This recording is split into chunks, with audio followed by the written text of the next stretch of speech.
Saudação do ouvinte, boa tarde. Aqui fala o repórter Esso, testemunho ocular da história, apresentando notícias. O enorme alcance do rádio fez com que ele se tornasse um dos meios de comunicação mais populares que existem. A invenção dos engenheiros norte-americanos tornou-se popular após a Primeira Guerra Mundial e chegou ao Brasil na década de 20.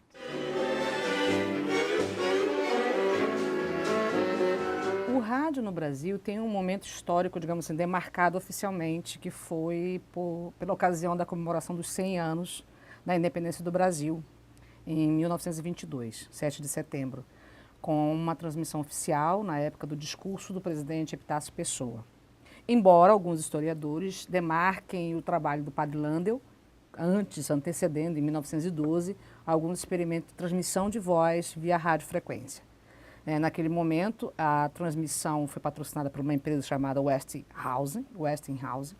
Então, a chegada do rádio e a possibilidade de você propagar a voz por meio de ondas de rádio se constituiu não só um marco na entrada da comunicação de massa, do áudio, como também demarcou a entrada do Brasil na possibilidade de usar esse veículo de diversas formas. Tanto que o rádio, digamos assim, tem 3 fases. Essa fase inicial, a fase posterior, no qual ele se constituiu em um veículo, digamos assim, de propagação de conteúdo educativo cultural, e aí a gente tem que falar um pouco da importância que teve o Roquete Pinto, com a fundação da rádio, que na verdade era uma rádio clube, que as pessoas contribuíam e era vinculado música, conteúdo educacional, até o momento em que o rádio no Brasil se constituiu como um veículo de comunicação de massa, transmitindo também entretenimento, além de noticiário, música.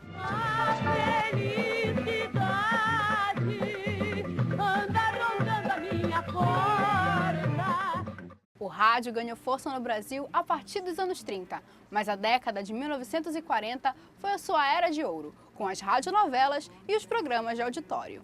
A época de ouro do rádio teve grande importância, inclusive, para a música brasileira e digamos assim, a popularização da música brasileira. Os grandes programas de auditório que ocorriam na Rádio Nacional e em outras rádios, quer dizer, as rádios eram grandes catalisadores das programações, digamos assim, culturais. Então, vários cantores se tornaram os cantores, as cantoras do rádio, ficaram muito famosos em função do espaço que o rádio, da estrutura que o rádio abria para que houvesse essa, digamos, essa propagação, dessa expressão cultural que era a música. Então, assim, as grandes orquestras que tocavam nas rádios, daí os cantores tinham grandes fã-clubes, ou seja, o rádio, na época de ouro, também utilizou a dramaturgia por meio da radionovela.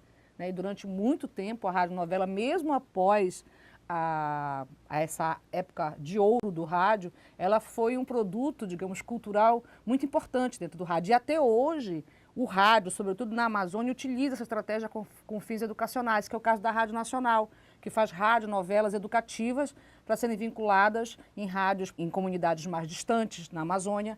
Então, assim, a radionovela também foi um produto muito importante que nasceu na época de ouro.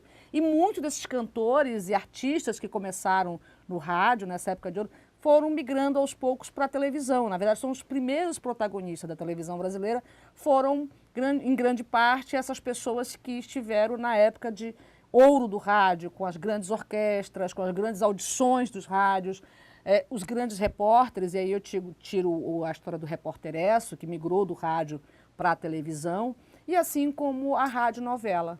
Sente tanto assim a falta de Isabel Cristina? Bem, confesso que a sua amiga é uma criatura adorável.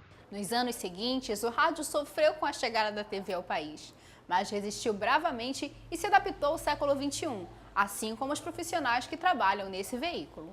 O rádio viveu um momento muito complicado, que foi o momento da competição direta com a televisão e um momento em que todos esperavam que o rádio terminasse, que ele acabasse. Eu acho que nesse momento foi uma transição quase de morte, o rádio ficou esquecido, ficou relegado a uma classe específica, a classe C, D e a E, em que você tinha aí em regiões muito isoladas. Com a chegada da internet, o rádio muda, eu até brinco com meus alunos, muda tudo. Ele ganha um primo rico que passa a adotar o rádio como uma fonte também de informação. E o rádio vai para a internet, principalmente para os smartphones, essa tecnologia mobile, você vai ter o rádio dentro do celular e uma mudança geral no perfil do público, na programação, no podcast, que é o rádio feito por você próprio dentro da internet.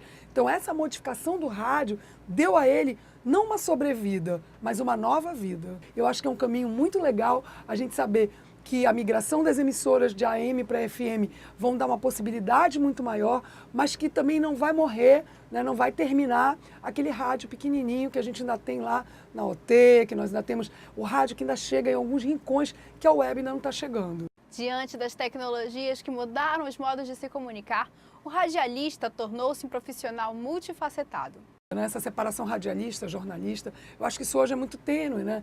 Eu acho que quem trabalha com conteúdos de áudio, né, conteúdos de informação, hoje, áudio, vídeo, impresso, o conteúdo de informação de uma maneira geral com a web, modifica tudo. E a modificação ela é simples. Você tem que estar preparado para lidar com toda essa gama de veículos, de possibilidades. O radialista, ele não é mais apenas um técnico. O radialista hoje, ele também desbrava esses caminhos. Então, essa separação jornalista, radialista, que acabou se estabelecendo pela formação técnica, eu acho que hoje ela termina, ela fica uma linha muito sutil, muito tênue, em que você vai ter muito mais a transposição de funções, e a sobreposição em camadas do que você pode oferecer.